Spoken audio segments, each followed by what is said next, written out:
You can't do this. She screamed it so loud the screen door rattled, and for a second I thought honestly I'd set the place on fire. Then I looked at the paper in my hand and realized she really believed she owned my world. I'll say it straight, I came back to bury a man and inherit a secret. My grandfather William died 6 months before I quit my software job in Chicago and drove the pickup back down that long dirt driveway. I'd been away 20 years. The farmhouse sat where it always had, white paint flaking like old bone porch sagging a little to the north. But everything beyond the yard had been replanted into neat beige rows and matching mailboxes. Little signs said Maplewood Estates in polite green letters, and the smell of cut grass tried to convince me this was normal now. I carried the first box inside the screen door, whining the exact same rusty note it had when I was a kid. Dust motes hung in the light, and the kitchen table was buried in paper deeds, survey maps, letters. My head felt like cotton. I told myself I'd sort it all tomorrow. Then, as if the universe had rehearsed the moment, a white BMW rolled up my drive. She stepped out like she'd stepped off a stage, mid-40s, precise bob navy blazer, high heels that didn't belong on gravel. Clipboard in hand, badge flashed, voice calibrated to command. "Excuse me, this property is in violation of multiple community standards." "Community?" I said the word out loud like I was testing it. "This is my family's farm." She smiled sharp and small. "Your grandfather agreed to HOA oversight in 2018. Non-compliance can result in daily fines, liens, even foreclosure." She handed me a packet like I'd won a prize. "You have 72 hours to bring the property into compliance." 72 hours. $200 a day for paint. $100 for landscaping. $50 for visible agricultural equipment. $350 a day until I tidied the last dandelion to her liking. I stared at the map folded in that packet and felt my stomach drop. According to her lines, the HOA claimed 80% of what I'd thought was my family's land. The lines didn't make sense. I thought of my grandfather's voice measure twice before you let anyone move a stake, and something cold slid down my spine. I had forgotten a lot of things. Every morning after that, she showed up 7:30 on the dot, clipboard like armor. 2 men with cameras, a checklist that read like scripture. "Mr. Smith, I'm documenting 17 individual dandelions in your front yard." The meter kept running. I ripped the weeds out for 2 long days, and she came back with a citation for disturbed soil. The fines stacked like bad weather. Neighbors watched from behind curtains. Susan, the old lady next door, nodded at me once, quick and private. "She's done this to everyone," she mouthed.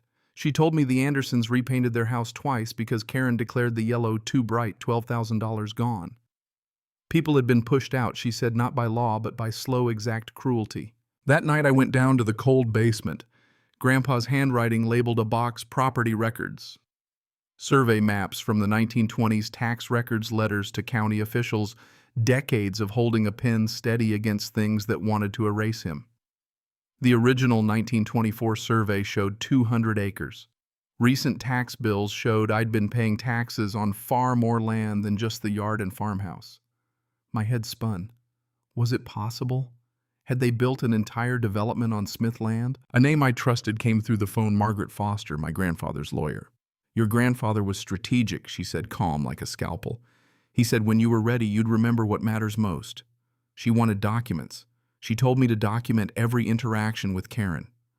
"Don't let anyone intimidate you," she said. "You have more power than you realize." The twist hit me the next morning. Karen texted structural assessment of your barn Monday, demolition if it doesn't meet safety codes. She wanted to tear down the barn I learned to drive in, the one that smelled like oil in winter. Threatening to destroy that thing after I'd shown evidence after the tax records and surveys was not ignorance. It was escalation. So I called Robert Johnson.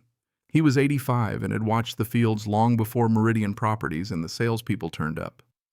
He poured me sweet tea on his porch and told me what Grandpa had been doing for 20 years. Grandpa had let the development happen. On purpose. He wanted to see who would become neighbors who could be trusted with that land. He kept every permit, every improper fine, every misfiled paper. Then he handed me a key to a floor safe behind Grandpa's bedroom bookshelf and said, "When you're ready to stop being a victim and start being a Smith son, you'll know what to do." I slid open that safe and found the history of a slow patient plan, deeds, tax receipts, legal opinions from firms that had told Grandpa the law favored owners when structures are placed without consent. At midnight, I read a letter addressed to me in his careful script. He could have stopped them 20 years ago, he wrote, but he wanted to see what kind of people would grow here. Power shows character, he said. Use yours wisely. I slept on the floor with that letter under my cheek. When I woke, the answer was clear. I could fight Karen by letting lawyers have their way, nuclear option, eviction, and chaos, or I could try to save the people she'd been ruining. Margaret helped me prepare legal briefs, notices, lease proposals. We drafted 30-day notices to vacate for structures built on my land without authorization, and we drafted affordable ground leases for homeowners who wanted to legitimize their homes $50 a month instead of $400 in HOA fees, actual democratic governance instead of one woman's whim. Serving the notices felt like throwing a stone into a pond that had been roiled for a long time. Karen called me every name in a voice I'd heard only 3 times before, raw, terrified. She organized an emergency meeting in the community center. The irony wasn't lost on me. She planned to rally people in a building I just told her was on my land. That meeting was the climax. She stood at her podium, the navy blazer, the flag pin, spinning a story about me as a con artist. I set up a projector that showed the 1924 survey. I showed tax records, decades of payments that proved continuous ownership. The room changed around me. Shock, then questions. Someone asked why Grandpa hadn't stopped it. I told them what he told me. He wanted to see who would be neighbors. There was a pause so loud I could hear a baby breathing in the back. For 2 decades, my grandfather had documented abuse, fines, threats, people pushed out when they couldn't pay. For 2 decades, one person had twisted community into power. Karen's face went white. She shifted from rage to bargaining. "What do you want?" she asked. I told her what I wanted: refund the fines, stop the harassment sign, reasonable leases if they wanted to stay. I wanted the community to survive without her regime. She grabbed my arm as I left and whispered, "Please don't destroy my life's work." I looked at her, then really looked and saw fear. Not the kind you give when you want people to obey. The kind that breaks you from the inside. She barricaded herself later that week, convinced of conspiracies, and was taken for mental health evaluation. I never wanted her broken. I wanted the system broken. But losing the person who had been the instrument of that system was a messy human thing. Once she was gone, the work of rebuilding began. People breathed, they hung laundry, they started block parties. We elected an interim board, set term limits, open budgets. The financial change was immediate. Families gained back hundreds a month. The human change was bigger. Neighbors talked without fear. Susan hung her laundry outside for the first time in 8 years. Kids played until dusk. Karen came back months later, different. Jean sweater, no badge. She apologized slow and real. She said she'd lost perspective and let the job become who she was. I told her I never wanted her harmed, just accountable.